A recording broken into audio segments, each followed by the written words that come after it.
Dude, I cannot wait for my plane ride. I can't stand sitting next to you any longer. There is no way that you live long enough to make it to that flight. I mean, if your threats are as hollow as your gameplay there is. Howdy, folks, and welcome back to the Elder Scrolls Legends Masters series. I'm still Justin Larson, and I'm still joined by my good friend Charmer. Hey, I am excited to be here with my best pal, Justin. Cannot wait to cast this next semifinals game. Cool. So, we have our last two players playing for our top two position today, and I'm super excited because this is a guy we haven't seen before playing against Santosvella in Mazaboom, who brought some really interesting lists. Yeah, absolutely. I am excited to see specifically his, well, I was going to say Dagoth deck, but it looks like the graphics a little bit off.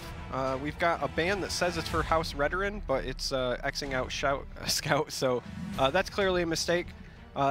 Ignore those bands. Mazaboom, at least in his list, he does have Halalu, does have Scout, Yes. does have a Dagoth control list that I'm excited to see. Hopefully that does not get banned. Yeah, Mazaboom's Halalu list is Unstoppable Rage Slay Halalu, which is something we have not seen yet. Today's kind of been full of things we haven't seen before, which I'm really excited about. 3 weeks in, meta not settled as far as this tournament goes. Yeah, I love that people are still finding ways to innovate. Yeah.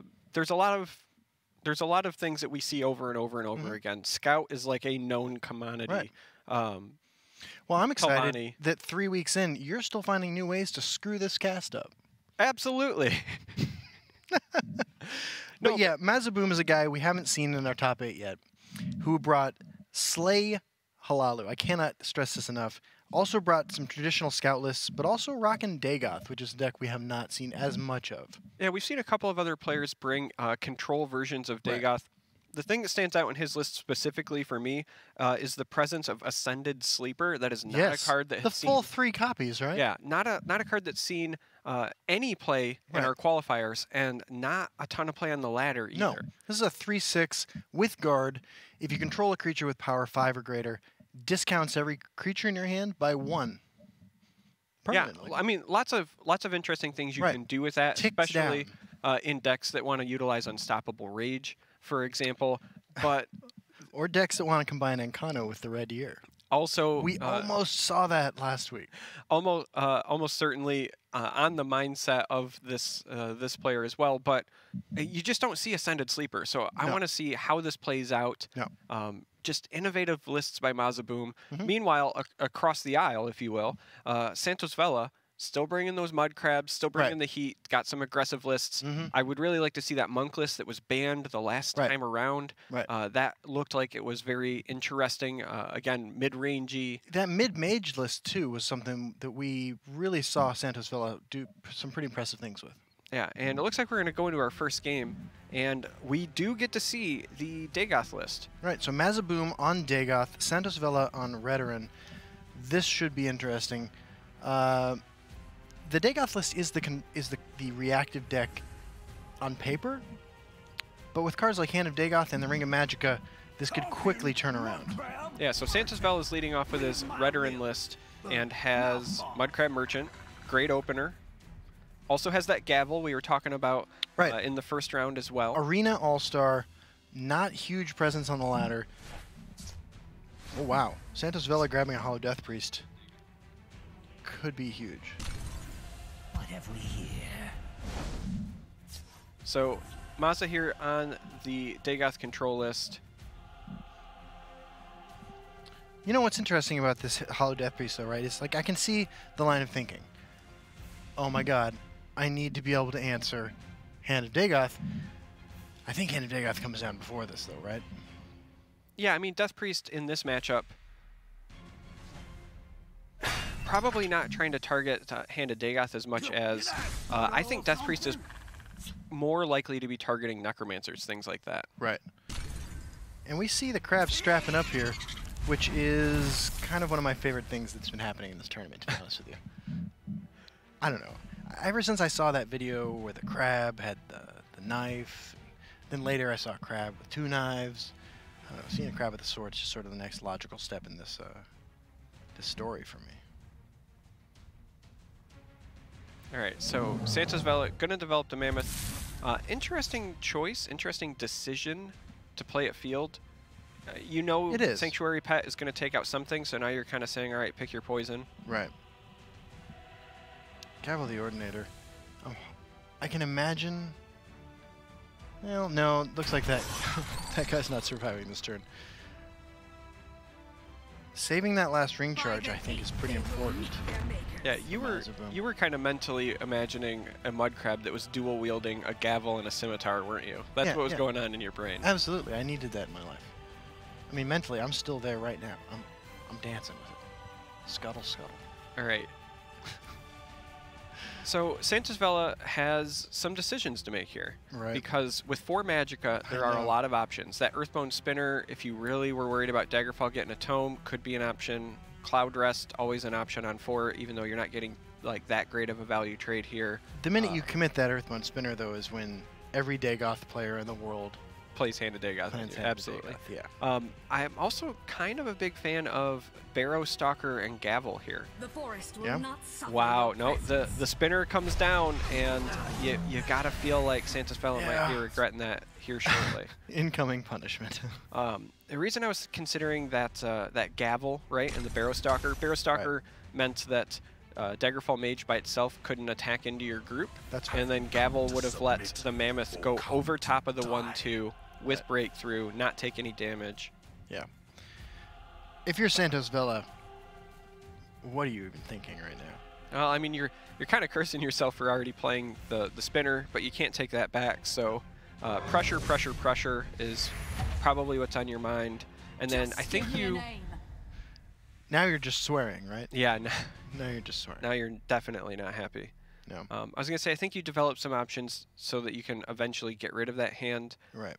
I like Boom's play of developing it in the shadow lane.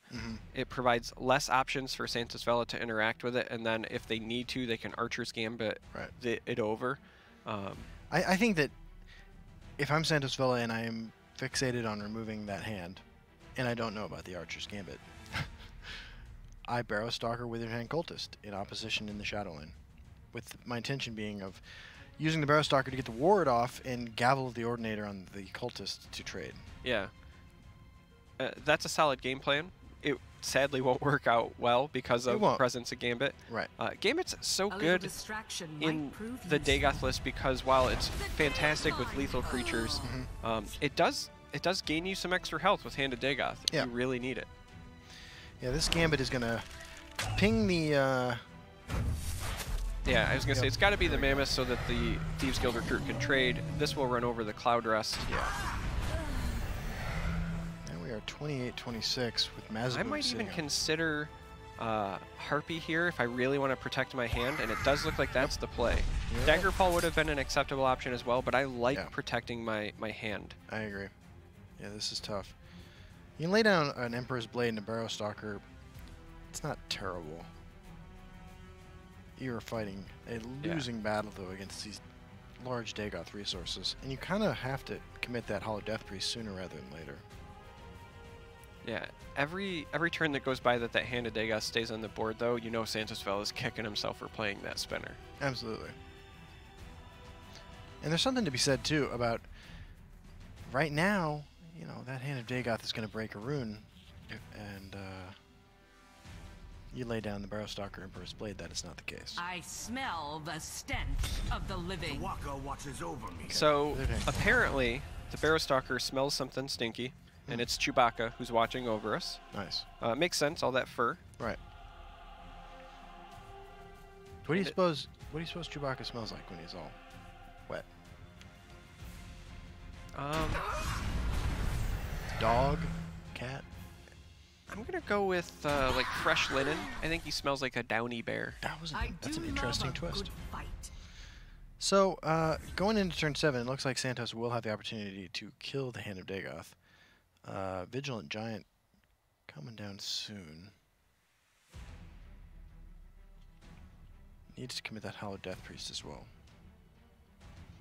Honestly, I'm kind of into Gavel here on the Cultist. Yeah, I mean, I do think that you want to keep it alive. There we go. Okay. So this isn't terrible. Ooh, Ascended Sleeper. And here we go with that Ascended Sleeper Right. that we were talking about. Look at that thing's face. Now, it cannot trigger right now, but it's still a pretty big body. It is. Okay, putting a little damage on there makes sense. Ascended Sleeper's going to come down. Offer to trade. I don't know. I struggle to understand how Mazaboom loses from this position. Decides to not play the Sleeper Sleeping on the decision. a little bit. I guess time will tell whether or not they were sleeping on the job. So, I mean, Yeah. you said you don't see how Mazaboom, loses from this position. Right. I think that there's a series of top decks available to Santosvella that could get him back in. Certainly, his deck is running Sower of Revenge. Yeah. That's a really big power play, especially if Mazaboom doesn't have the direct removal at hand at that moment. Sower into Sower into Sower could be pretty good. Well, sure, but I mean, even the presence of one Sower, yes, Mazaboom has a lot of health, but he doesn't have a good way until Red Year's online to get rid of it. Yeah. And that has the potential to represent 10 or 15 damage by itself. That's fair. watches over me. His list, he does run Halffinger Marauder, so when he gets low enough to start breaking runes, could get him back in. Underworld Vigilante is in the list. I'm going to have to challenge everything you just postulated about the direction this game is heading, because Hand of Dagoth has entered Mazaboom's hand again. Well, and a Brynjolf. Yeah. Sometimes you just lose to the draw. It appears Santosvella has chosen the wrong religion. Yeah, both of those are fantastic pickups. Brynjolf especially because if the Withered Hand Cultist eventually does meet its demise and gets those Archer's Gambits even down to just 4 instead of the mighty 6 they're at, being able to drain, with the Gambits means you get a little bit of magicka back once Brynjolf is on the table. So you just push as much damage here as possible. Yeah. I strap up the gavel, honestly. You're not breaking the rune. I like saving the gavel because, if somebody plays a guard in front of you, you can chew through the guard. Yeah, that's keep true. your creature alive. Only one card coming down this turn. I mean, those... Hey, Chewbacca's doing work. Hand is, again, a reason I think you save the gavel here, because you only have to lose the Hallowed Death Priest. Right. Wait, what is this? 7, 8, 15. That's lethal. Wow. And just when I was talking about, he's got tools, I was mentioning the Vigilante, get a little bit of board presence going. Wow. All right, let's see the prophecies. Yeah, prophecies are a thing that could stop this. Yeah. Fighters Guild Recruit is in the list. That's one way to stop it. Yeah.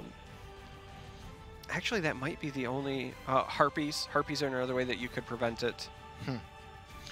Well, Santos is crossing his fingers. Maybe? Does run Lightning Bolt as well. Okay. Okay, so there are a lot of prophecies that could screw this up. There we go. Oh. Wow. We've seen a lot of games turn on prophecies so far today. Wow. This is a really interesting change of pace from our last couple weeks. That was unreal. I think now you almost have to take the trades into the hand, right? Like, you got to sacrifice the Death Priest, gavel up, and trade into it. Yeah. Put Mazza down to 11. Yeah, it's so almost frustratingly close that Santosvella was right there. Know. Almost sealed that first win in this series. I mean, I go face, right? I go face with the Vigilante.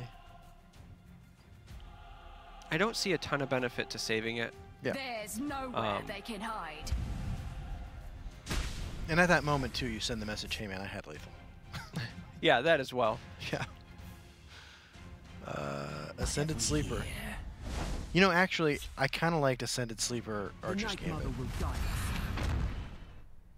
Yeah, I mean, I could see that. You also... This makes a second Vigilante lethal. I think you also kind of want to find something else that could get you back into it, maybe Unstoppable Rage or something, so drawing a card feels okay. I mean, that you just saw the 4-1 with charge. I mean, Mudcrab Merchant. Do your thing. I'm ready. What are the best pulls here for him? Well, at Any 11 silent, Magicka, Any silence effects, fine. at 11 Magicka, I would be incredibly happy if I were to draw a Supreme Atromancer No. that I could play with 10. The best one here is the 10 cost Dremora, Dremora Martinez. Uninterruptible lethal. that is correct. It would make the Cloudrust Yeah. Illusionist swing for lethal. 12-6. I'm ready. Send me in, coach. Dremora Martinez is on the team. Do you even need a coach? I mean, I don't, but that's because I'm awesome. Tefani Arcanist. Not a bad pickup. Yeah, not terrible. The hunter becomes the hunted. Yeah, I mean, you could take your opponent down to 4. Yeah. Maybe get a lightning bolt off of your Wow. Arcanist. Here we go. The ambition of the Well, I'm excited to see what's inside the box. Hopefully it's not the thing that Brad Pitt found that one time. That was awful. I don't understand what you're saying. What's in the box? What's in the box? What's in the box? Dude, we don't need to know. It's just not important at this point. Wow, not developing these drain creatures is just kind of bonkers to me. Well, in many ways, he hasn't had an opportunity. Like that turn, he needed to take that path. Wow, Garnag is a huge top deck. Garnag's pretty huge, yeah. All right, swing the Telvanni guy in. I'm ready. I'm ready to see what's in this box. Yeah, lightning bolt would get it done. Santosvella is slow rolling us here. Can't you see I'm hitting? Daggers in the Dark does not get it done. Nah, dude, that's terrible. I mean, it makes your Garnag a little bit bigger if you develop it in the field lane. It doesn't matter where Garnag goes. Actually, it will eat It lets an Garnag. Alina. It lets Garnag trade with Brynjolf in some world where that happens. Yeah, We but must protect unfortunately, the Night Mother. so the good news is you probably delayed them from developing a drain creature. Yeah. Right, because you need the removal for Garnag. You know, for one more turn. Yeah. Nope, this gives you one more chance to draw your charge lethal. They dare face the bladeless. Because then there's going to be cards, and there's going to be drains. Black Dragon. All right, so that Black Dragon's immune to lethal. That's actually huge. It means Red Year is the only answer if you put that in the field The lane. Dark Brotherhood is a pox, and I it's not the only answer. Archer's Gambit still lets you clear. You can. Oh, swing over the lethal. Yeah, it doesn't Yep. matter if it's immune Yep. to lethal. You can just do 5 damage to You're it. right. I forgot what that thing does besides, besides move Elena around. Yeah, like you could just trade the Leaf Lurker, Yeah, you're not wrong. and then that lets you develop a Brynjolf. And this puts a guard in your lane. Vigilant Giant pickup. Well, oh, so Huge. yeah, so you could play the Giant here and guard up on both lanes. You have to.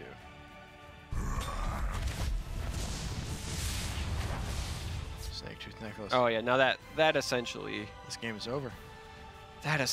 seals it for Mazaboom. Wow, what a resilient display by this Control Daggeth list. Oh my god. I wonder if Santosvella knows. He has to know. Again, this game really came down to that Prophecy preventing the lethal. We've seen yeah. Prophecies play a much bigger Yeah, impact this 100%. week. That prophecy sealed this game. I mean, I'm tempted to strap Snake Tooth Necklace on that 8/8 Unstoppable Rage my Elena. So like, hey man, I just gained 18 life. I'm at 22. I mean, I know it's not necessary, but it's kind of cool. Time for Sword of Revenge, Daggers in the Dark. Brotherhood Wow. Assassin, Astrid. Wow. So close. That prophecy did it.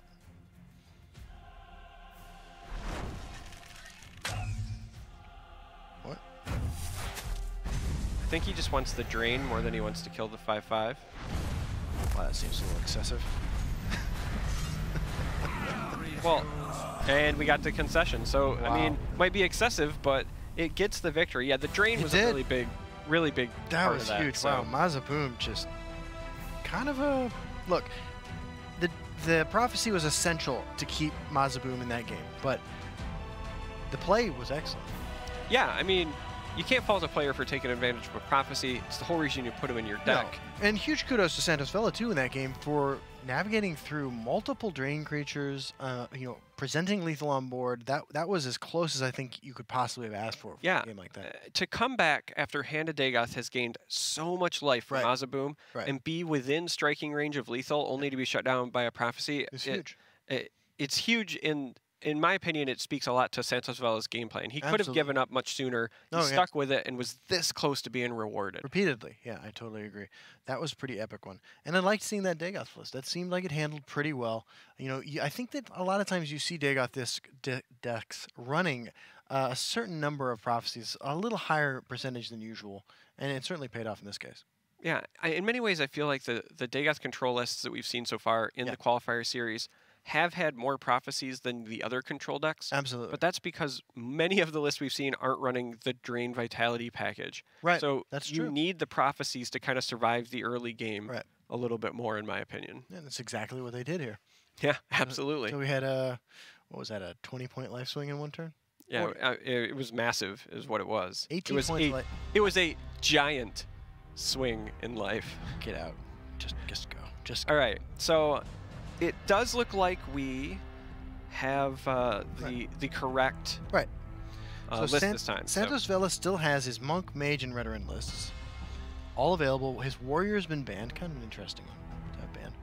And Mazaboom is rocking House Halalu and House Telvanni for his last two choices. Yeah, so seeing these, I'm actually really happy to see Mazaboom ban that Warrior list. That's a more aggressive one. Yeah. That Mage list and the Monk list, while I'm a big fan of them, I think we're clearly meant to target other aggressive decks. Yeah. And by leaving them against your mostly control lineup that Mazaboom has, I think that was a really smart ban by him. I totally agree. I totally agree. I'm excited to see this Halalu list that Mazaboom has. I hope he picks that next. Yeah, I mean, we just saw Unstoppable Rage Dagoth. There's more, because Mazaboom has brought Unstoppable Rage Halalu as well. This is one of the most, this is the most unicorn of decks. This is Control Halalu. This is the deck that makes you mulligan incorrectly, basically. Listen, I played Control Halalu quite a bit on the ladder right after Houses of Morrowind came out, because I was really excited to see how many ways I could abuse Morag Tong Nightblade. Oh, yeah. So the fact that somebody else has figured out a way to properly refine it, because I had a ton of fun playing it. Right. I want to see that. I want to see Morag Tong Nightblade with Unstoppable Rage just generate crazy value. Well, I mean, this is a huge game for these players too, right? One of these players is going to make our top two, lock themselves in to a spot at QuakeCon to play for $50,000. Like this is huge. This is the beginning of the Elder Scrolls Legends, right? This is where the names are coming from. And whoever is not victorious here still can compete for the last slot. Right. They still earn points, so there's a lot going on for them as well. Absolutely. But yes, there's a lot on the line in this series, because if you win, you are guaranteed going to Texas. Right. And you get to hang out with us. I mean, at least I'm cool to hang out with. I can't really speak to this guy, but yeah. All right, so let's jump into the game here. Yeah. And rocking and rolling. Mazaboom instead is on his Telvanni list. Santosvella bringing the Redoran list back. Man, just this opening hand for Mazaboom alone. The fact that Mazaboom has the ring. This looks pretty rough. This looks pretty rough. Santosvella, in my opinion, has a much larger uphill climb this time around. And Mazaboom picking up the Greybeard Mentor, kind of huge. We've seen this shift where the Uprising Scout decks usually do not run Greybeard Mentor anymore, but the Uprising Telvanni lists do. And they also just run Drain Vitality instead of both shouts. Well, traditionally, Boom, however, is still running Solitaire in his. Well, I was just setting you up for a segue so you could demonstrate your knowledge. Yeah, absolutely. Yes. One of the things I find interesting specifically about Boom's list is not just that he still runs both, but he's decided to include both Mentor and Camel. Most decks consider that to be like a one or the other, and he's just splitting it down the middle to kind of hedge his bets, and I actually kind of like that game plan. That is interesting. I'm personally a big fan of Camel in all sorts of combo decks. I guess I'm more personally on the train of Telvanni, where I'm just running Greybeard for Drain Vitality. Santosvella has a Dragon Tail. Yeah. Presumably also, like, feet, legs. Taking time, right? I assume. Hands. I assume that the play here is just Young Mammoth. Right. Maybe they were trying to consider whether Withered Hand Cultist was timed right there, but I like holding it back personally. Is it time to fight? For me, it's always time to fight. You know it. All right, so the Greybeard Mentor comes down, pulls the Soul Tear, and this is kind of exactly, sort of maybe. This is what I'm sort of uncomfortable with about running both Shouts and the Greybeard Mentors in these Telvanni packages, right? I don't know that there's any world where you want Soul Tear here and not Drain Vitality.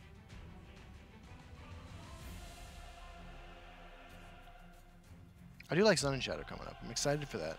Maybe then you get another Drain Vitality, but then you're spending 5 Magicka as opposed to 4, and you're not tutoring up what you always want at the right time. I'm just concerned with the inconsistency of pulling up Soul Tear. Yeah, I mean, the one nice thing about Soul Tear is, even if it doesn't find you your precious bats, yeah, Blackhand Messenger can still gain enough life to maybe keep you in the game. Absolutely. Because once you hit like the level 2 Soul Tear, right, then it's a threat to attack as well, right? It represents even more life gain, so it's certainly not ideal, but it does provide some versatility in these Telvanni lists. Speaking of ideal, Santosvella has the opportunity here to go face for 11, as well as drop an Earthmud Spinner and a Mudcrab Merchant, just by silencing that one right there, that Thorn Hist Mage. I think I'm in if I'm Santosvella. Mudcrab Merchant first, see if there's anything more interesting I could be doing. But knowing that I have the sort of unparalleledly powerful reach in the form of Soar of Revenge in my deck, I think I'm in. Also have a host of charge creatures we've seen. Looks like Santosvella agrees with at least the Mudcrab Merchant play. Yeah, I mean, you want to kind of see what your options are. I think that this is, the very smart opener that you have. Wow, Bandit Ringleader is potentially enormous. That has the potential to be amazing. Yeah. Chooses to swing into it and then drop an Ash Berserker, I presume. Yeah, I mean, you're going to... Oh, actually, I kind of like this game plan. You're going to slow him up. I do play too. the Cultist, say... This is huge. This is smart stuff. Even if you have the Drain, I'm going to make you pay for it. I totally agree. Blackhand Messenger, not an exciting play. Blackhand Messenger Firebolt does what? I mean, it gets rid of a Withered Hand. It does. Definitely does. Are you ever playing Brasilisk here? No, not here. Yeah. I like Brasilisk. Mazaboom correctly identifying that 6 damage is more important than the annoying Withered Hand. Yeah. I know it might be tempting there, but... Now, Brasilisk does come down. I was about to change my mind, so here's why I actually think the Brasilisk ends up being alright. Because it's an amazing card? No. I think he's trying to set up Mentor's Ring. Mentor's Ring on a Blackhand Messenger means you gain some health. That Brasilisk could dive into a Mudcrab and make more, right? That is true. It's not terrible. There is 9 damage coming across here. As much as 11 if Orclan Captain comes down. I'm kind of into just Bandit Ringleadering, though. Yeah, Ringleader gives you a lot of gas. Ringleader's the kind of card that you could see, I can imagine in a deck like this anyway. If his board was slightly different, if Orc Clan Captain was going to be a little bit more impactful, I might consider that. But I really just like drawing cards here. Yeah, absolutely. A lot of stuff. Nothing with charge. No reach except for the Orc Clan Captain in a sense. Yeah, he's putting Boom on his heels, and hey! Wow, what is with these prophecies today, man? Showing up in force today. They are. And if Boom was on that Mentor's Ring game plan, that's a really big help. Just got better, yeah. Yeah, I think Mentor's Ring game is totally fine game plan here. Yeah, I mean, it lets you gain a pretty significant amount of health. Yep. Gets rid of the Withered Hand Cultist to open up your Firebolts, your Drain Vitalities. So is this the tournament day of the prophecy so far? I mean, only time will tell if this is like the turning point moment, but it has certainly felt that way today. Yeah. It's had a much bigger impact this week, I think, hands down, no question about it, than it has in any previous week. I have to agree. Yeah, that Mentor's Ring is... It can be easy to miss if you haven't played this deck a whole lot. the fact that you can do stuff like that with these drain creatures, and sometimes it is just backbreaking on these aggro decks who are trying to scrape together those last points of damage against a deck that is like 40 removal cards deep. Yeah, and I know we were talking about it kind of earlier in the broadcast. The versatility that Blackhand Messenger has in these lists is exacerbated by cards like Mentor's Ring. Yeah. At this point, I'm kind of into Earthbone Spinnering, but I mean, I don't know, everything feels bad. Earthbone Spinner, Windkeep Spellsword, maybe? Yeah, I think you kind of have to regroup and start redeveloping. Spinner on the Blackhand Messenger makes a lot of sense because you got to get rid of the drain. Yeah. If you are doing the Spinner, could be Windkeep. Yeah. It's the most resilient threat. Allows you to play Captain next turn and then start to swing for more. Yeah. You could, if you really wanted to play the Bleak Coast, I guess one other option as well, you could play the Orc Clan Captain to just sacrifice your Mud Crab. I like that. Get rid of that and then develop a 5/5. It's not terrible. This all feels painful, though. Mazaboom's lineup seems, so far, from what we've seen, pretty well developed. Yeah, the more I think about his lines of play, I really like the idea of just developing the 5/5. Saving the Mud Crab, I think, is less important than saving the Earthbone Spinner for potential guards, other creatures that might have drain. I think that, you know, Santosvella has kind of already learned if you play the Earthbone on the wrong target, it makes things really difficult for you. That with the Hand of Dagoth. So The forest will not suffer your presence. all right, goes with this line. I also like not killing it here. Now, he opted to, but the reason that I didn't like killing it is because if my opponent had a Necromancer, it gives him an option in his toolbox. You leave it as a 0/1 on the board. That is true. That is kind of not a threat, right? And you're not uprising on a board with just a Harp. Yeah. And also it's one more damage to the face in that instance, right? So there's certainly a lot of options available to Mazaboom here. The Thorn Hiss Mage is certainly tempting. Thorn Hiss Mage Firebolt. Thorn Hiss Mage Firebolt during Vitality isn't even terrible. I'm still like, Mazaboom's position is not super comfortable. yeah. Mazaboom really wished he'd top decked a Word Wall. Yeah. A Word Wall into Sun and Shadow finding another drain would have made this a lot more palatable. I totally agree. Here comes the Thorn Hiss Mage. Now, if you don't want to Firebolt, like Firebolt on the Earthbone Spinner makes a lot of sense, especially when you're this low on the health. Looks like that's going to be the play. If you didn't want to do that, I could maybe see an argument for just proactively using Soul Tear to set up a Blackhand Messenger for the next turn. Yeah, but I can see that. I can see that. I do think playing it safe, just getting rid of the threat, a little bit better. East March Crusader is pretty strong here. I also like Orc Clan Captain, though. I think, you know what, Orc Clan Captain Ash Berserker feels good to me. But that's only 6 Magicka, so I guess it's pretty ineffective. It's tough. Looking at Mazaboom's hand, there's Lightning Bolt to answer Ash Berserker, but other than that, not much. I mean, that Thorn Hiss Mage soaks some damage, but it doesn't get rid of any threats. Windkeep survives, Ringleader survives. I like just crashing into it, pushing 4 damage face with the others, and develop beef, right? Play the Emperor's Blade, play the Bleak Coast. Yeah. You know, make your opponent deal with the big bodies, because even if they find a level 3 drain, both of those survive. Survive it, yeah. So that makes sense. This one has you now. This one has us now. looks like Santosvella might be coming to the same conclusion. Okay, taking Maza down to 9. And dropping some 4. I mean, if you don't want to do the Emperor's Blade, I think Ash Berserker with the Troll is fine. You're still going to draw a card. Yeah. Yep, looks like that's the route. The only reason I was considering Blade is it would protect my 5/5 from like a Territorial Viper, for example. That's fair. But I'm not going to argue against an Ash Berserker. Yeah. That makes sense. Merchant's Camel, so Mazaboom, what kind of options are available? You know, as the Uprising player, you never want to be this deep into the game, facing down an opposing board without your own garbage to Uprising. Yeah, absolutely. You know, I can't help. Oh, Oh wow. God. Wow. Do you want to know what's sad? This is still lethal. Yeah, this is still not enough to prevent lethal.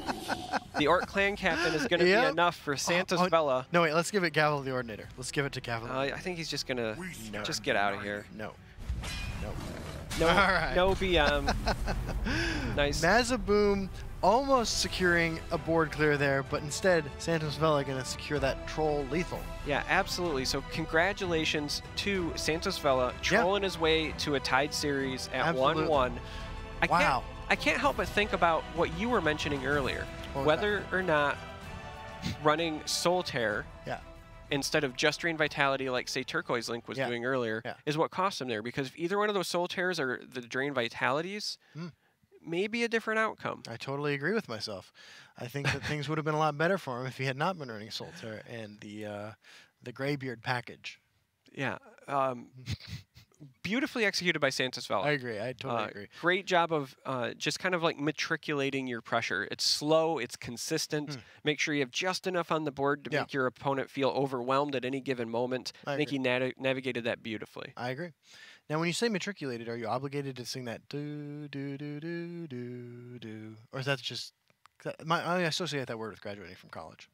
Oh, I associate it with football broadcasting, I guess. Right. You matriculate the ball down the field. Anyway. Moving on.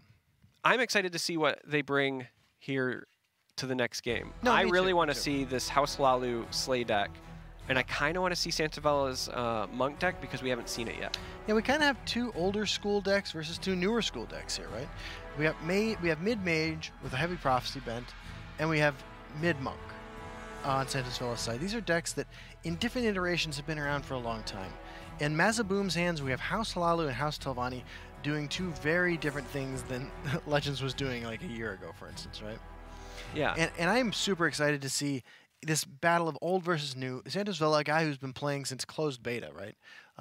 Take on Mazaboom, a very good player, very creative deck builder, who brought some really interesting, brand new and fresh takes, I guess, on some of these houses that House of Morrowind introduced. Yeah, I want to see this Monk deck because it's something we've referenced in the previous qualifiers, but haven't had a chance to see it yet. Really? This is the more modern Monk list that runs Monk Strike. Yeah. We've seen some Monk lists, but none of this archetype. That is true. And we've certainly never seen one that runs Vivek.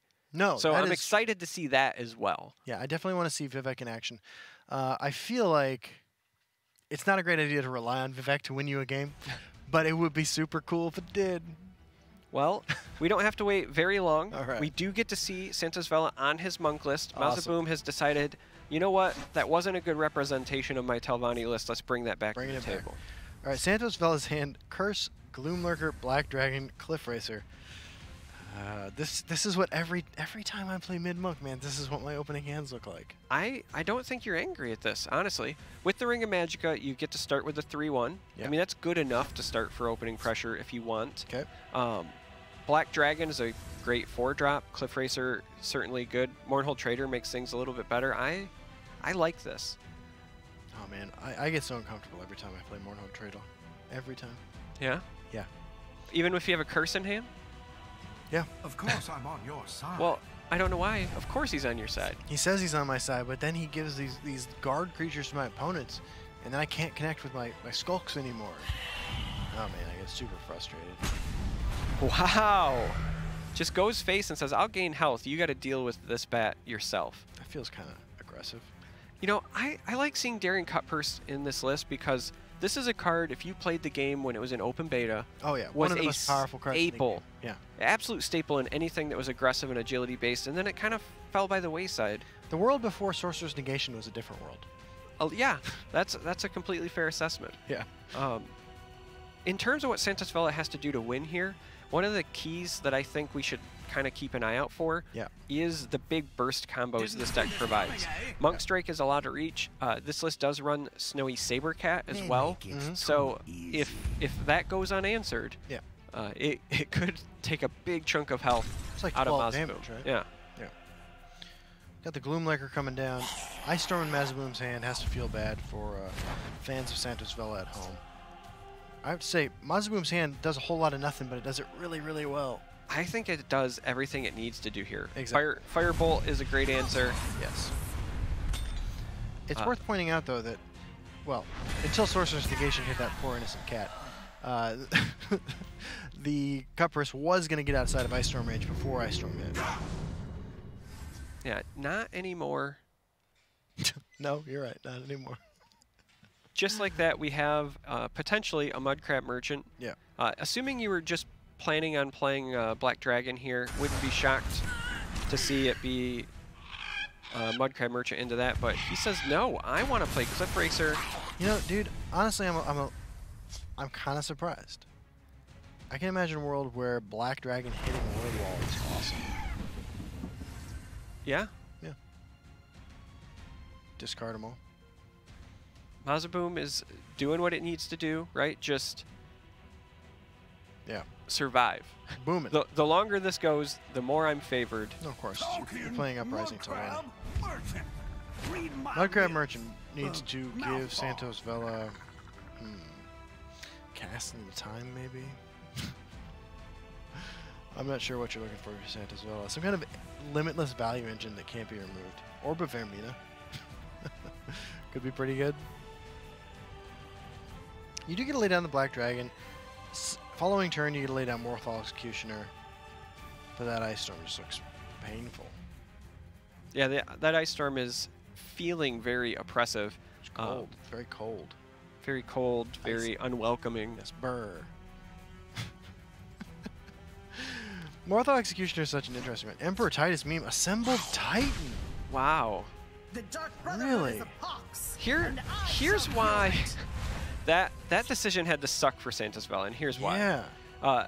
The Emperor means an almost endless string of guards to slow you up, but that Titan, with so many ways to return cards from the grave, could represent an awful lot of life gain. It definitely could. Because every time you play the Titan, you could say, hey, 2 life, please. Gain 2 health. Yeah. This is interesting. Emperor Titus Mead, definitely a card I'm excited to see make its tournament debut. We have a lot of cards like that today, which I'm definitely excited about. But you know what, actually, Black Dragon hitting Necromancer is kind of a big deal, right? It's not huge, but it's kind of a big deal. Black Dragon, of course, removing from players' decks cards that it destroys, creatures it destroys, all copies of them. Sandstars, checking the wording to make sure he understands what happens here. They go straight to the discard pile, though, so they can get reanimated. So because this is Boom's Telvanni list, yeah. Can you imagine a world where we see a bunch of like experimented or doppelgangered assembled Titans? No, that'd be great.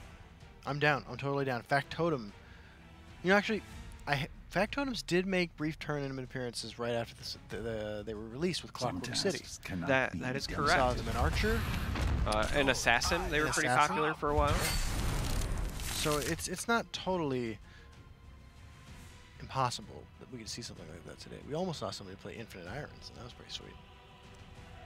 So Santosvella has amassed a pretty decent board. Yeah. 2 of the creatures do survive Ice Storm. I think the biggest problem right now is that he's just ran out of cards. Yeah. And not only does Boom have more cards than him, but he hasn't broken any of Boom's runes yet either. So the minute he goes on the offensive here this next turn, it's going to give him a lot of tools. Hey! Yeah, it's Mudcrab Merchant that survives Ice Storm. Yeah, the only thing better than a Mudcrab Merchant is one that has been blessed by your Emperor. Absolutely. I'm excited to see that. Emperor Titus Mead doing work. Emperor Titus Mead at the end of your turn gives the top creature card of your deck +1/+1 and guard. So there you go. There's a beefy Mudcrab type. I gotta be honest, I'm a little surprised by the placement of the Mudcrab. I mean, we know that Ice Storm means it's all sort of irrelevant. Well, the reason... Wildfire Dragon, Dawnstar Healer. Wow. So the reason that I question that placement is the thing with Emperor, the minute you get like 1 trigger off successfully, like if he survives for a turn, you can continue to protect him so he continues to buff things. Yeah. If you put the Mudcrab on the other side, it also survives Ice Storm, it blocks, your Emperor gets another buff on the next one, another buff on the next one. Now Sorcerer's Negation is going to do some work. Instead he just abandons the Emperor. Oh, Corner Club Gambler. Do you discard the Wildfire Dragon? I mean, we know Ice Storm's on the hand. Oh Yeah, my I don't, god, that I has don't- to be so tempting. I don't know if you can risk it. I think That has to be so tempting.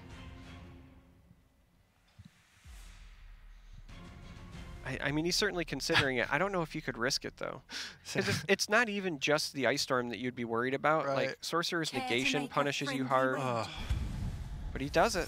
He says that Wildfire, not enough. Man, Ice Storm negation is going to kill almost I everything. still can't help but think not protecting that Emperor. Emperor is often regarded as not a good card, right? I mean, just simply not. I agree. But when it does actually stick, Yeah. it can be really annoying to get off of the board. Yeah, that's true. Alright, Mudcrab Merchant. You just got to hit 9 times. Holy crap, it's a 7/7 Tazcad with nothing nothing in Mazaboom's hand that answers it. I mean, not directly, but we've got some Soul Tears. Wow, You know, Santos we passed- have a Dawnstar. Oh my god, this The Dawnstar healer hiss is going to be... provides. Wait, I don't know that Mazaboom actually breaks cards. Oh, he's got giant bats. Yep. Giant bats. Mazaboom taking his sweet time. Ooh. Wants to put a guard up in each lane. Also takes full advantage of Soul Tear action. Yep. Half-Finger Marauder. It's kind of a shame. What do you put the odds are here that Santosvella pulls this one out? This Dawnstar healer is just painful. I'll Like, say- it's just gonna hurt so bad. I'll say 1 in 7. That he wins. Yeah, that he pulls this out. Boom's hitting that like sweet spot where he's about to stabilize.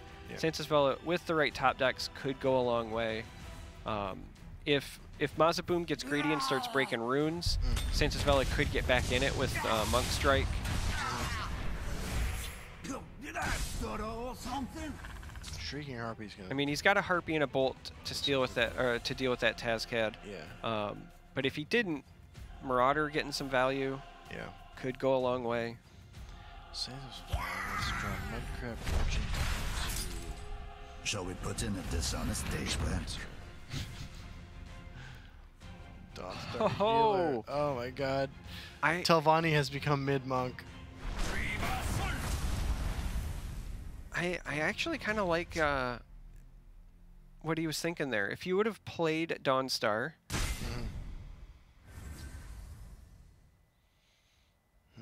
Leaf Lurker. It's a 7/7 Giant Bat.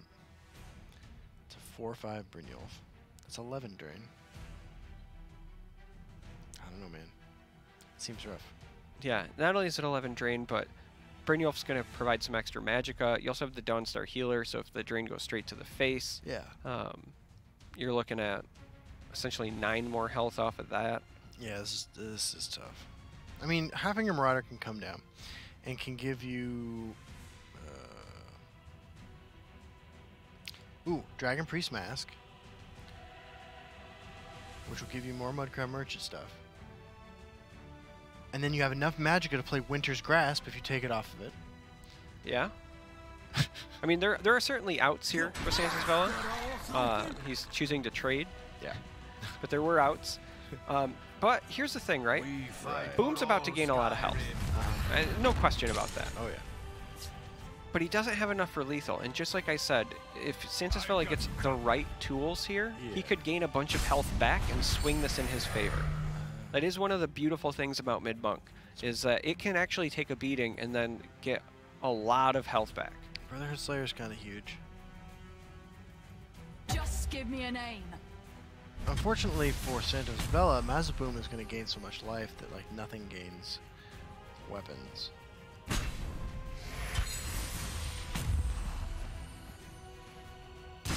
Because we're about to see another 7 from hand.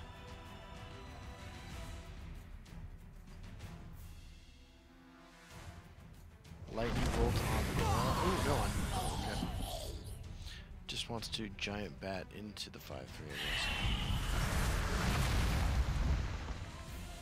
Yeah, I think this is a legitimate strategy. You limit the amount of cards you give your opponent. You gain a lot of health. Right. Unfortunately, Santosvella did not find the cards he needed. Victory is yours. Yeah, and I think he knows it. Well, Santosvella put up a pretty good fight there. There's no denying that. Given every opportunity he had, I think he made the right move. Yeah, I don't think he did anything necessarily wrong. No. But Mazaboom comes out on top. Now it's 2-1 lead. Yeah, I mean, it's just the power of Telvanni. Absolutely. And all of those uprising decks. Right. If you let them stick around long enough, they can come back. They can hit you really hard. Yeah, that was an impressive showing from Mazaboom's on his Telvanni list. I have to say, this next one is the one I'm really looking forward to, though. Yeah. This Slay Halalu Rage. I'm excited to see this deck in action. I am too. I really want to see some Morag Tongue Insanity. Yeah, I mean, so let's see. There's the 75 card decks. 3 of the cards in the deck are Unstoppable Rage. You need to combo it with the other cards. So what, you're looking like a 1 in 150 chance by turn 4. I'm just making up numbers here. I actually can barely count. But yeah, the idea is that you draw a free Unstoppable Rage, right? Yeah, that's if you're using the Nightblade. I'm even excited to potentially see Aspirant run amok. So Yeah. this is a control list, as you said, that's very Slay focused. Right. And as such, it also runs Morag Tongue Aspirant to combat the early game. Yeah. You could just generate a bunch of 2-1s off of a Rage, and that would be incredibly comical. That would be from definitely a viewer funny. standpoint. I want to be an assassin like Naryu. I want to be an Yeah. assassin like Naryu. Naryu is also in the list. Child of Hersine is in the list. All of the Unstoppable Rage Slay shenanigans that you would want in something like this are there. So Let's see how it goes. Let's hop into our first game. First game with this deck. It all begins here for me. yeah, speaking of Slay shenanigans, right out of the The gate, Night Mother. we have a Night Mother Yes. and a Renegade. Mazaboom on Slay Halalu, Santosvella on Monk, Mudcrab Merchant leading things off as it does. Yeah, speaking on behalf of Santosvella, I would be very happy with that opening hand. Perhaps the best 1-2-3 opening you could have with Absolutely. that deck. Absolutely. And Mazaboom not holding anything to really answer at this point. No, I mean, Skaven Pyromancer can hopefully slow things down. Right. Probably going to develop a Thieves Guild recruit here just to expand his card pool because the rest of your hand doesn't look great. Right. But now the Archer's Gambit might help. It's pretty big. But yeah, that 1-2-3 of Santosvella is looking enticing right now. Yeah. And then follows it up with a fantastic Hive Defender. I like the inclusion of Wild Beastcaller. I do too. Fun fact, Wild Beastcaller was in the deck that was the very first deck to hit Legend rank in the very first person to hit Legend rank in open beta. It was an Assassin Goblin deck. Yeah, keep in mind, when I say inclusion, I'm aware that came from the Crab. I like that he ended up with it. I was just rolling with you, so I'm going to go ahead and let you take the fall for that one. But you're 100% right. There were versions of both Mid-Monk and Control Monk for a long time that ran Wild Beastcaller just because it was bodies, right? Yeah. It was the perfect thing to kind of repopulate the board after an Ice Storm. Fewer cards back then drew cards. It was a simpler time. We walked uphill both ways, 40 miles through the snow with no shoes on. We didn't have daily login rewards. We didn't have Twitch drops. Our Mudcrabs were 2-1s with no abilities. We earned our cards the old-fashioned way, and we drew our cards at the start of our turn like men. That's right. Care to make a friendly So, wager? Corner Club Gambler coming down. Gonna throw away some wares, get some more wares. Wares for everybody. Wow, I'm kind of surprised at the prioritization of saving the Shadow Shift over the Curse there. Yeah. Maybe just thinking, hey, I'm gonna have to in the future bob and weave my way out of this sort of thing. Or it could just be, a representation of the card I draw next is likely better. Yeah. If you don't have a Leaf Lurker in hand, there's not a lot of Right. emphasis on the Curse.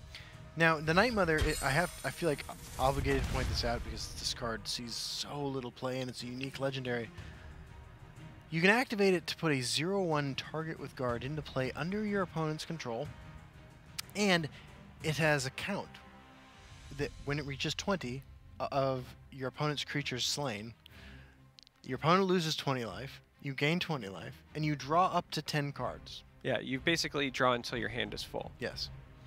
It's also worth noting that when that happens, it doesn't go away. I've had games where I've triggered it more than once. Absolutely. It's in great. long control mirrors. It's a crazy card. Yeah. Don't ever plan on triggering it, ever. But it's a lot of fun. Play it in a deck where you can exploit the targets. I've also lost games because I wasn't paying attention to the number of cards in my deck, and I triggered it, and then I overdrew and died. That makes sense, man. I can believe that. Yeah. So, Santosvella here has a lot of gas in his hand, has another Gambler for when it starts to run out. I like the pickup of the Swift Strike. It provides him with a little bit of reach that he was missing last game. Do you just play another Corner Club Gambler here? I mean, you kind of locked yourself into it when you Mudcrab Merchant did. You know, last turn my opponent didn't have an answer, but knowing what my opponent is running, because you can see the lists, you know they have Javelins, you know they have Cast into Times, they'll have 5 Magic in next turn. Care to make a friendly I might have considered something like Hive Defender to bait it out, but this is fine as well. I mean, even if it ends up being destroyed, that wastes their entire turn, and I still have a lot of cards in my hand. And so I'm still swinging it for 5. Yeah, it's kind of a must answer play. I'm also landing a Halfinger Marauder next turn, which is pretty exciting. Yeah, things are looking up for Santosvella when compared to last game. This game, a lot more going. Wow. Okay, we're seeing an Archer's Gambit here. This is pretty good. Yeah, because the Gambit, when this pings the Mudcrab, will draw a card. Yep, this is huge. And then when it runs over the Corner Club Gambler, we'll draw 2 more. And chose the right one. Yep, chose the right one. Yeah, wow. Oh, and we get to see a Morag Tong Nightblade soon. There we go. This is an exciting one. I like everything about what just happened there. Man, I'm pretty excited though to play Halfinger Marauder here if I'm Santosvella. Yeah, I mean, Halfinger Marauder I think has to be the play. You can take immediate advantage of it. Right. It's not even insane to imagine some cobbled together lethal next turn with Swift Strike. Yes, absolutely. If you get really lucky, you get like an Ancestor's Battle Axe or something, you could open up a lot of avenues. So I think the risk is completely offset by the potential reward. Yeah, I agree. Swift Strike, one of those cards that randomly kills you every few weeks. It was a card I played a lot of in open beta. I played a lot of Assassin, very tempo-oriented, but Swift Strike was enough to just find lethal magically. Yeah. It's great with Tazcad. Oh, yeah. It's one of those cards I just think falls off people's radar. That makes sense. So looks like we're going to see a Sanctuary Pet and probably an Archer's Gambit. Clearing up everything. Yeah, prevents the damage from the Gambler. You want to prioritize killing the Marauder. You don't want to see your opponent get any more help from that. Wild Beast Caller could be huge here, though. You're going to Wild Beast Caller into an 8/8. Pretty big. Yeah, Wild Beast Caller has actually picked up a lot more interesting threats in the last couple of expansions. Yeah, I have to agree. Come on, Santosvella. Let's see some more beast action. Yeah, the big reason I think it's your play is, quite frankly, all of your other plays don't saturate your Magicka and they feel clunky. Illusionists, you have nothing to really trade into. They're kind of a dead development. You could play Hive Defender, but it doesn't swing for anything more than the Beast Caller does, you know, even by itself. Ooh, shut on that. I mean, it's premium. Yeah. It's not an ideal pickup. No. It's funny, though. However, because it has charge, and it could come back later, a little bit bigger, might actually matter. It might. I was going to say, you know, knowing each other's lists kind of removes the potential blowout of a Swift Strike there, because I can imagine not Javelining that 6 attack creature. All right, so there's a little bit more to work with here. In many ways, you want to push some damage face, but on the other hand, this is a very tempting Cloud Rest turn in my mind. However, if you Cloud Rest, you're not breaking runes to develop your Executioner. Anasi is such a liability for keeping Shadowmare alive.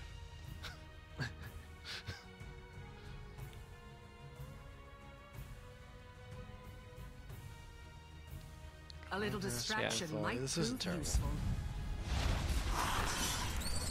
You still drop down the Morthal. Yeah, I think you do as well. This sets up lethal too. I mean, you know that this deck isn't running Ice Storm, nothing like that. You know what I mean? So developing the body, I think, goes a long way. This actually great. Barring no prophecies, Mazza needs to make the very specific play of like what a Nasi Snake-Tooth Necklace next turn. But then he is like Santosvella is going to get punished pretty severely for having a Shadow Mirror in play. Yeah, that Shadow Mirror is going to come back to bite him, I think, in more ways than one. Not only was it not like the pile of stats you're hoping to get off a Beast Caller, but having the charge creature on the board It's all bad. is a liability. Yeah, this has got to be agonizing. Yep, Snake-Tooth Necklace. Wow. So it's certainly going to buy Mazaboom some time. Yeah. It doesn't really slow Santosvella down too much, though. I mean, the Leaf Lurker is good. Leaf Lurker is good. You kind of wish you could play Hive Defender, Cloud Solutionist, but take what you can get. If it wasn't for the life gain, Santosvella had a push for lethal here between the rune breaks with Morthal Executioner and a Swift Strike. Yeah. You know what, though, actually? No, still. Yeah, this is tough. Yeah, I mean, I think this is a pretty clear Leaf Lurker development. Yeah. Not an exciting one, but you do it. Yeah, because it all comes back to, you know, what we said. This deck doesn't have Ice Storm. This deck, it doesn't have Drain Vitality, those big, wide board sweeps. No. All right. So, Santosvella, you got one turn to get your stuff together here. Wow. Mazaboom draws Monk Strike. Monk Strike has the potential to be a very big deal. Wait. Swing with Shadow Mirror.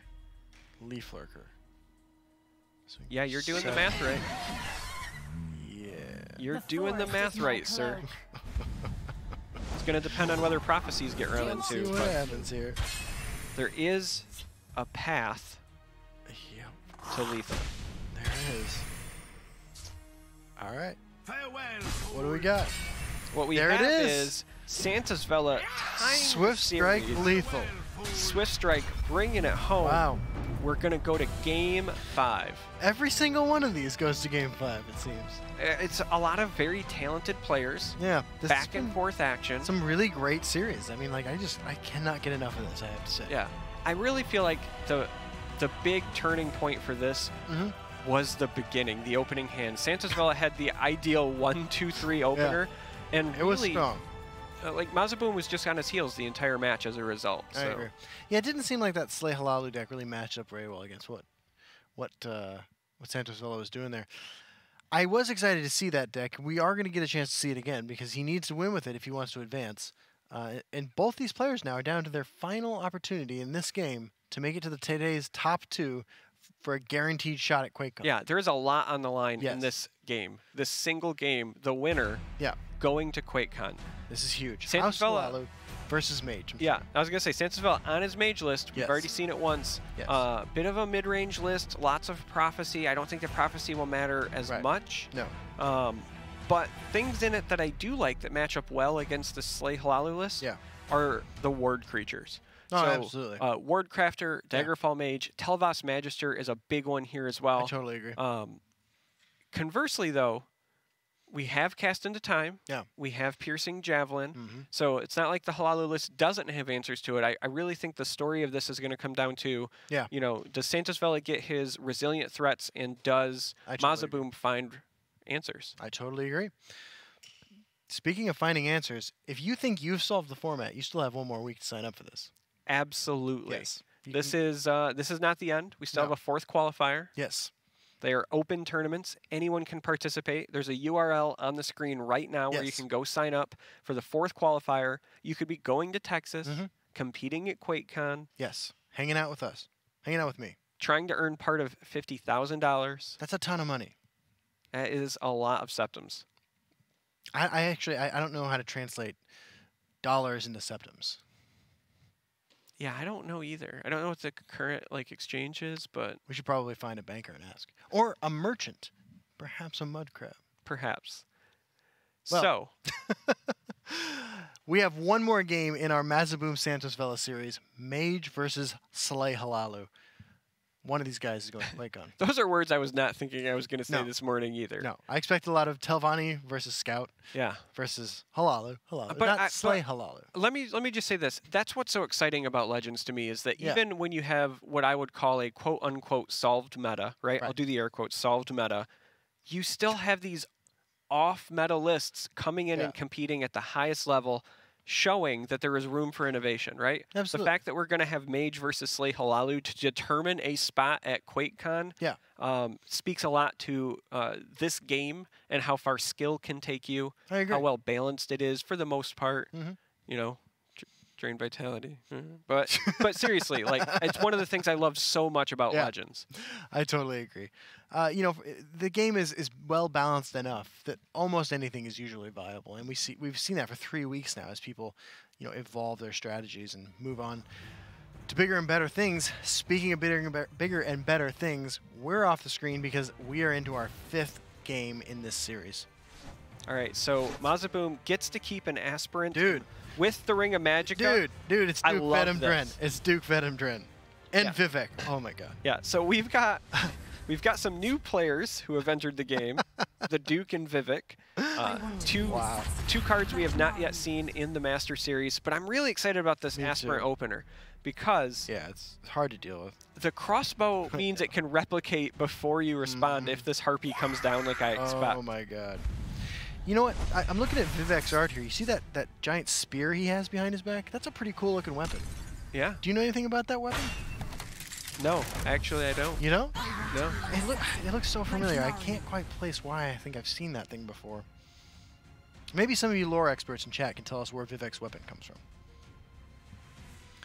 Telvos Magister, kind of an interesting pickup. Not really relevant yet. Yeah, not relevant yet. Very powerful. Right. Santosvella has to feel Little- really, really Yeah, bad a after little that opener. overwhelmed. Oh my god. More people who want to be like Naryu. I want to be an assassin, like Naryu. Wow. Just no play. Yeah, it's one of those, like, you almost feel nervous. Yeah. If somebody opens with that 2-1 against your Executioner and they just got to slay off the other one, you have to be Yeah. thinking, all right, like, what do they have now? Right. How am I going to be stuck dealing with this? This is tough. I do really hope we see Duke come down. Duke, I don't even know if I can explain how this card works because it never sees play. So, Oh, we're going to see the Renegade. Duke is a 5-cost creature, but it says the first time you play a creature on your turn, you essentially get Yeah. a card from your deck that is equal to the Magicka that you have left. Right. Doesn't trigger itself though. It does not trigger itself. So the first turn you play it, you don't get to immediately fetch based on itself. That is a huge prophecy. Oh my god. You know, again, on a Oh day my god. where we keep talking about prophecies. Now Santosvella does have a Harpy available, so it's not like the end of the world. Man. Yeah, but that's a pick your poison, right? You either have to give your opponent a card and let him draw with the Renegade, or you let the... Oh man, I let him draw a card all day. Yeah, I think Santosvella says no. I'm tired of your shenanigans. You're aspiranting all over the place. You're being a renegade. I should All probably right. consult the doctor if that's what he's doing. Okay, Duke Vedem Dren coming down does nothing yet, but very exciting potential. That's a really big pickup by Santosvella. I think that you Yeah. almost have to use the Javelin this turn. Yeah. You just have to decide on what. Because that's not an easy decision. Leaving Duke uncontested, Yeah, that's how you lose. that's how you lose, but the Renegade's going to end up drawing you a card. Yeah. I could see a scenario where you just double trade into the Renegade and Javelin, but as an aggressive deck, that feels terrible. I don't think you can do that either. I think you're all in. No prophecy this time, which is a step in the right direction. Ooh, A this little is kind of distraction interesting. might prove useful. All right, so he's going to choose to leave the Duke uncontested. Yeah. Oh man. Oh man. That Monk Strike. Yeah, that Monk Strike is a really, Guess who else wants to be an assassin like Naryu? really solid pickup when you've got an aspirant on the board. Wow. Question is, do you play something else first to do some searching with Duke, right? Because you have that ring available. You could play Brotherhood Slayer to find a 3-drop, You could. or you just play the Monk Strike and it finds you a 2-drop. Yeah. Alright with the 2 drop. Alright, so Naryu's friends en route. Just Interesting give me a shoot name. that Maza chose to play that anyway. Yeah. All right. Gets another aspirant. Well, the good news Gains is a lot of health. that there's no answer for Vivek until the red year, which is kind of fitting, if I understand the lore correctly. Because the minute that Vivek left, I think a meteor hit Morrowind or something like that? Things are looking really good for Mazaboom with this hand. Yeah. 2 of his cards cycle. Yeah. So he can continue to have answers Yeah. for what's supposed to be an aggressive lineup by Santosvella. Yes. He has a very solid board presence for trading, more health gain in the form of that snake tooth necklace. Mm-hmm. Santosvella needs some help right now. Yes. Santosvella's thinking hard about this one. How much can you commit? How fast can you go face? Can you possibly race without trading into Duke? Can't believe we're actually seeing Duke Venom Dread played. And getting value. Yeah. Again, it was a tough decision last turn. It's really hard to leave Duke. Yeah. You know, one time I left Duke outside my front porch for a few hours, and I came back. He hadn't moved. He's a good boy. Behold my power. All right, so 21 damage. I'm sorry, 21 life. Perhaps Telvos we can Magister. help one another. That seems like a good way to turn Telvos Magister into an assassin like Naryu. I mean, that's certainly a possibility. I really like picking up this completed contract. It's Yeah. a faster path to Red Year, potentially opens up unstoppable rage plays, Mm-hmm. Vigilant Giant coming down. or just allows you to play a giant. Yeah. Ooh, Brotherhood Sanctuary. I like how deep Mazaboom went with this this strategy. Yeah, if you no man, I'm playing Brotherhood Sanctuary. yeah, if you're wondering at home, that's not like a one of. No. They fully committed to the Yeah. Brotherhood Sanctuary in this list. They're all in. Javelin comes down. 5 damage face and a Ward Crafter. Sorry it had to come to this. I don't know how. The line there is sorry it had to come to this. I don't believe that Telvos Magister is sorry. Yeah, I think Wardcrafter is probably the play you want to make. You know Yeah. that you have to protect that Telvos. It's like the only threat you have on the board. Yeah. Oh no, don't Careful put it over. there, That's how it becomes like friend. Naryu. I swear. Maybe it's choosing to try to get that off the board, right? You want to attack into it before it can cause any more trouble. Oh man, oh my god. Oh, there could be so many assassins so soon. You know, without getting an immediate trigger, I know getting them out of your hand means saving your magicka for later, but you do kind of telegraph, hey, I was sitting on these, Yeah. you know? Yeah, I have a plan. Oh man. Lightning Bolt pickup is a little bit helpful for Santosvella. He's going to need some reach, I think, if he wants to Yeah. pull this out. I can see Santosvella having a path to victory here. You swing face for 7. Yeah. You drop down an exalted Vivek. There's not an answer in Mazaboom's hand right now. Not right now. That could be a way to open up a path to victory. Yeah. A top deck on like Encano would go a long way as well, but I like the Vivek development here. I Yeah. think that is Sorry it I had think to that is come the to only this. path that you Oh my god, these prophecies today. Wow. Oh my god. Maybe it's a blessing in disguise because that means that he doesn't get to draw that and use it on the Vivek though. Maybe. Because right now he's got to find an answer. Yeah, and this- if that this Vivek is a finds its lethal way swing. home, it represents lethal. Darkness as I have risen. Okay, so Mazaboom can gain 3, 4, 5 life, right? I strap in. Like, this is emergency situation, but you strap on a snake tooth necklace to both creatures. You swing into the Wardcrafter. You gain 3. You go to 12. You go to 15. I'm not mistaken, right? Oh Yeah. no, wait. This goes to 14. No, 15. No, you are correct. It's going to go to 14, which is No, because snake tooth on the other guy too. Yeah. Yeah. Is 14. That's how math works. No, dude. 1, 2. 9. Oh my 5 God, you're right. Is 14. Yeah. This Okay. does not. This is uninterruptible lethal. This does not save it. We were kind of joking about it earlier, but My math skills? That too. We've been sitting here for 6 hours. We might see Vivek lethal Oh my god. in a game 5. Santosvella is about to send himself to Texas on the strength of a god wearing a giant spear on his back, which has a really interesting backstory. And that's it. This is it. Wow. A bolt and a swing. You can skip the rune. Yeah. Congratulations, Santosvella. Santosvella. You are going to Texas. You're in our top 2 today. You know, Wow. Every week, Something strange and ridiculous happens. I think, I kind of feel bad because I don't know how we can top last week.